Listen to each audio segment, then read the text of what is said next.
بسم اللہ الرحمن الرحیم۔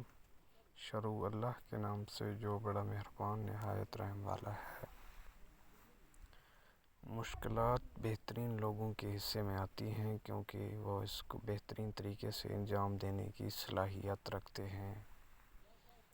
جس گھر میں ہر وقت خانہ جنگی ہو وہاں رزق ختم ہونا شروع ہو جاتا ہے۔ گھر میں امن اور سکون کے لیے اپنی پوری کوشش کریں۔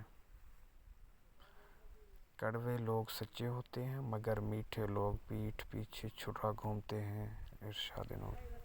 اگر کوئی آپ کی فکر کرتا ہے تو اس کی قدر کرو کیونکہ دنیا میں تماشائی زیادہ اور فکر کرنے والے بہت کم ہوتے ہیں۔ ہر وقت دستیاب شخص اور راہ میں پڑے پتھر میں کوئی فرق نہیں ہوتا، دونوں ہمیشہ لوگوں کی ٹھوکروں میں رہتے ہیں۔ مرنے والے کو رونے والی ہزاروں آنکھیں مل جاتی ہیں لیکن اس دور میں زندہ انسان کو سمجھنے والا کوئی نہیں ملتا۔ سید علی شاہ۔ دنیا کا سب سے اچھا تحفہ وقت ہوتا ہے۔ اگر کوئی آپ کو وقت دیتا ہے تو وہ آپ کو اپنی زندگی کا وہ پل دیتا ہے جو کبھی لوٹ کر نہیں آتا۔ ماں ہی وہ واحد شخصیت ہے جو اپنی اولاد کو اکیلا نہیں چھوڑتی، ہر وقت ساتھ رہتی ہے، اس لیے ہمیں چاہیے کہ ہم ان کا خیال رکھیں۔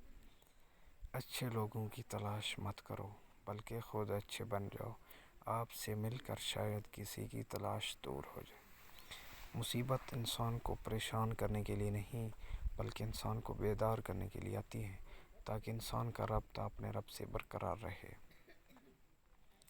ایک عقل مند سے پوچھا گیا کہ غصہ کیا ہے؟ خوبصورت جواب ملا، دوسروں کی غلطی کی سزا خود کو دینا۔ سید علی شاہ۔ حکیم لقمان رحمہ اللہ کی بیٹے کو وصیت: میرے بچے توبہ کو مؤخر نہ کرو کہ موت اچانک بھی آ جاتی ہے۔ اخلاق کے پیچھے کردار کا ہونا لازمی ہے۔ منہ کی مٹھاس اور چہرے کی مسکراہٹ کو ہرگز اخلاق نہیں بلکہ فن کہتے ہیں۔ Thanks for watching.